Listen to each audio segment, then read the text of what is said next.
En la lectura de Unidad y Diversidad del Nuevo Testamento, el autor nos quiere mostrar mm, qué, tan, qué tanta unidad y cuánta diversidad había entre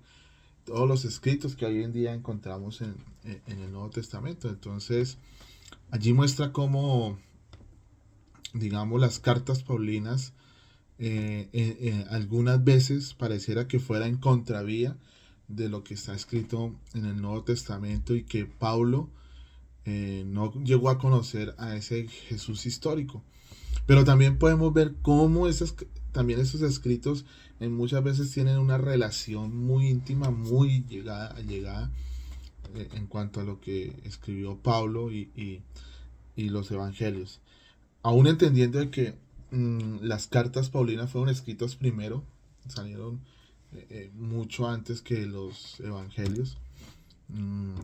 o sea que Pablo no conocía los escritos de los evangelios, no conocía lo que, digamos, escribirían los apóstoles o aquellos escribas o amanuenses sobre la vida de Jesús, de lo que Jesús vivió. Entonces, notamos que Pablo se basa mucho en los escritos del Antiguo Testamento, entre los profetas y eso, pero vemos cómo el Antiguo Testamento es sombra de lo que ha de venir de ese Nuevo Testamento y que muchas palabras del Antiguo Testamento se cumplieron a raíz de ahí en el Nuevo Testamento con lo que fue Jesús. Y aunque Pablo tenía muchas, digamos, presiones en cuanto a eso, ¿sí? Vemos cómo Pablo escribe y Pablo allí describe a un Jesús que murió, resucitó, un Jesús lleno del Espíritu Santo, un Jesús que no conocían los apóstoles y claro, y si lo miramos a ese punto, pues lógico que Pablo y todos los escritos de los evangelios van en contravía, porque de hecho, Pablo no conoció personalmente a Jesús, no anduvo con él, no estuvo con él caminando como un Pedro, como un Tomás, como un Santiago, un Andrés y todos los apóstoles que estuvieron con él, pudieron haber escrito las vivencias de Jesús, todo lo que ellos vivieron con Jesús, mientras que Pablo no, Pablo en ese momento quizás estaba siendo formado con los fariseos, era muy joven quizás, muy chico, y no conoció a Jesús, quizás oyó de él, mas no vivió con él. Y entonces, cuando Pablo tiene ese encuentro personal con Jesús, yendo camino a Galilea, es que él recibe,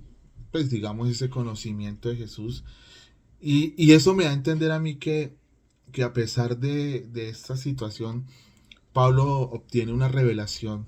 de lo que es en sí la palabra, de lo que es en sí lo que fue Jesús,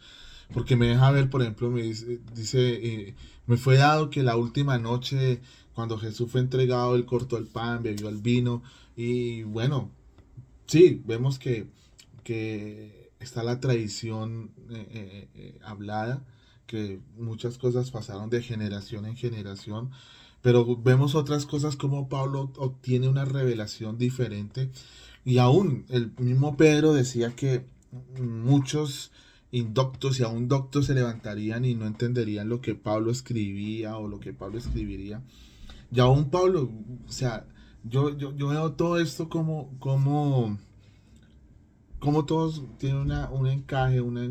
allí un engranaje fabuloso, que aunque muchos estudiosos quieran ver que no tienen unidad, que es diversidad y que ya el evangelio, lo escrito del Nuevo Testamento no es una unidad, sino una diversidad de muchos escritos, de muchos autores, y sí, sí, sí, lógico que sí, hay muchos autores, pero cómo esos autores fueron escribiendo a pesar de tener sus contextos y de vivir cosas diferentes, cómo fueron escribiendo, cómo fueron armando cosas que hoy en día lo vemos que para nuestras vidas han sido bendición, que han sido como esa parte, digamos, que han ayudado al crecimiento del conocimiento de lo que realmente es ese Jesús ese Jesús que murió, resucitó y hoy vive, que envió a su Espíritu Santo, dijo, el mismo Jesús dijo, me es necesario irme, ¿sí? Escrito allí en Juan, es necesario irme, y en los evangelios, es necesario irme para que otro venga y les enviaré el Consolador. Se trataba del Espíritu de Dios, de su Espíritu, que Pablo habla sobre el Espíritu. Quizás los evangelistas no escribieron eso porque no le conocieron, lo conocieron mucho después de que Jesús dijo, y quédense allí y esperen que cuando sean llenos del Espíritu, y entonces irán y profetizarán y evangelizarán. Entonces, por eso quizás no lo vemos como una unidad, sino como una diversidad. Pero sí es interesante ver todos estos escritos, entender todo lo que el escritor nos dice a través de esta lectura, de la diversidad, de cómo posiblemente, digamos, no hay una unidad entre los escritos, pero cómo estos escritos hoy en día han servido al cristianismo y a las personas para conocer un Dios, para acrecentar esa fe,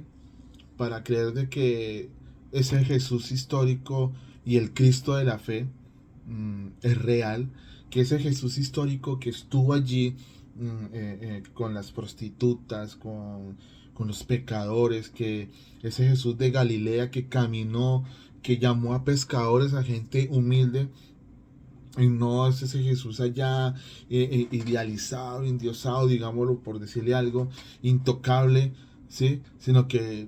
fue divino y ya, y no, fue tentado en todo y no pecó. Y sí, Jesús fue tentado en todo y no pecó, y yo lo creo así. Por, no sé qué dirán los estudiosos, pero yo lo creo así, y porque entregó su vida. Y Pablo no lo conoció a ese Jesús, pero Pablo tenía una revelación de lo que era ese Jesús y habló de ese Jesús. Y si lo vemos a través de las cartas paulinas, él hablaba de ese Jesús resucitado,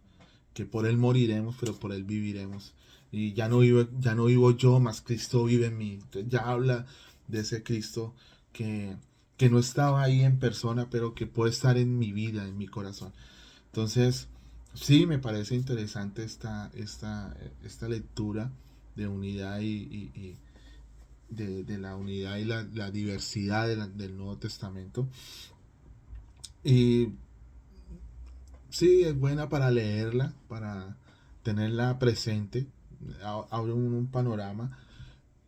¿Para qué? Para afianzar realmente